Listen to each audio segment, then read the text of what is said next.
Hello, people. How's it going? Now, I like Hemingway's short stories more than I like his novels, but this is my favorite novel of his. I do like this story. I do really enjoy this story. This novel. I mean, it won the Nobel and it won the Pulitzer. Hemingway. The Old Man in the Sea received the special recognition, the citation accompanying Hemingway's Nobel Prize for Literature in 1954. He won the Pulitzer the year before, if I remember correctly. Make sure. Let's see. Yeah, was awarded the Pulitzer Prize in 1953 for The Old Man in the Sea, and the '54 Nobel in 1954 for The Old Man in the Sea. I like this book. I'm not big on a lot of his novels. I'm just not. But I do like his short stories. But I thought I would at least do the one novel of his I do like, and yes, I know it's a short one, but I like it because it's concise, it's condensed, it's well written, it's well acted. I'll get to that in a minute. I'll get to the movie in a minute. I have seen the movie. 1958, Spencer Tracy was up for Best Actor for that film. But I like Hemingway. I mean, I wouldn't rank him as maybe top seven of my influences, but I certainly would mount him. I wouldn't really add him. The synopsis. An old Cuban fisherman, Spencer Tracy, has not caught anything in 84 days. Despite the devotion of his young boy, Philippe Pazos, who brings him coffee and food, the fisherman fears he has become perpetually unlucky. On his 85th day of fishing, the old man catches a small fish and decides to keep fishing.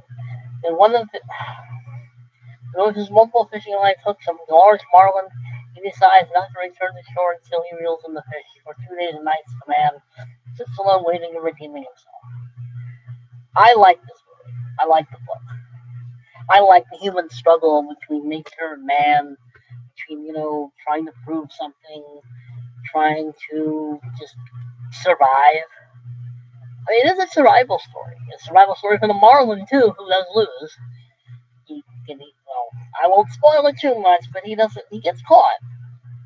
But unfortunately, there are some large predators in the ocean that like swordfish or sailfish in this case.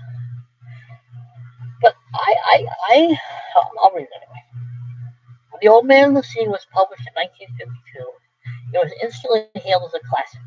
The triumphant yet tragic story of an old Cuban fisherman and his supreme ordeal, a relentless, agonizing battle with a giant marlin far out in the stream.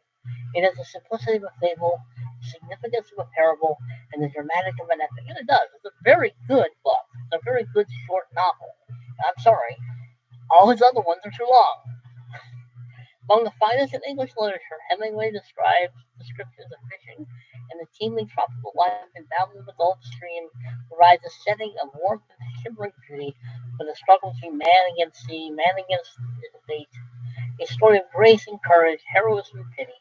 The Old Man in the Sea received special recognition in the citation accompanying Hemingway's Nobel Prize for Literature in 1954 and remains one of the most popular works today. And a very good movie by Spencer Tracy. I like it. See, I like novels. I like this stuff because it gets to the point. It gets to the story. The character has an arc. It's not a happy arc. He he loses the fish at the end, the sharks. But it is a story of triumph in the sense he does catch the fish. He just doesn't get it all the way home. But I know I'm spoiling. Hemingway gets a lot of criticism for the way Hemingway was. Hemingway the person. But Hemingway the writer was very good, particularly in his short stories.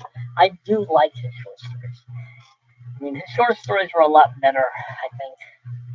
I've read only a few of his novels. That's probably not really giving it a fair shake. But it takes a lot to keep my attention with some writers. And Hemingway's short stories keeps my attention. This story keeps my attention. I like the struggle between man and nature, man and fate, man and just trying to survive, man can, just human beings surviving just in his thoughts, in his relationship with his young boy, and the ending, and what happens to the fish, and just the sadness at the end. It's sort of like, well, not it is sadness, but it's also the fact that he caught something, and maybe there is hope. It is a story of hope, at least in my mind. So, that's what I get from living on the west side of the building. And the birds are quite happy, and this Peter has nothing in it. But I like this, by the way. I like this series of style of books. I do have his complete short stories. I do have a biography of his. Hemingway is one of those authors that I like, but I wouldn't call him a major influence in my own writing. He's an influence up to a point. He is an influence. He wouldn't be in the top five. He would not be in the top five. Maybe in the top 10, but not the top five. But anyway, the movie is very good. It disappeared on me. Let's see. Well, apparently they made a new one I didn't know about. Whatever. Anyway, let's see. Directed by John Sturges. Awards: Academy Awards for Best Music. National Awards for Best Actor. Did he? I don't think he did. He was nominated for Best Actor. I don't think he won though. Yeah, it's but yeah, I mean, if you like movies or books about just human endurance, human struggle, human just trying to overcome the odds, trying to, master something, feel like you've accomplished something, giving yourself reason and hope. And it's just a good fishing story. So it is good. It is good. Really do need to fix this here. But anyway, I know it's Hemingway. Hemingway is sort of, problematic. Only to people who don't read Hemingway. It's more problematic than a lot of other authors out there.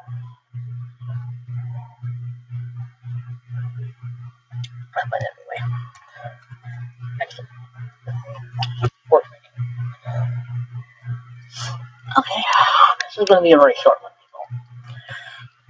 I just wanted to do one. I wanted to do stuff in one of the video I just did. So like, share, comment, subscribe. Behave yourselves, because I'm not going to. See you later. See you later.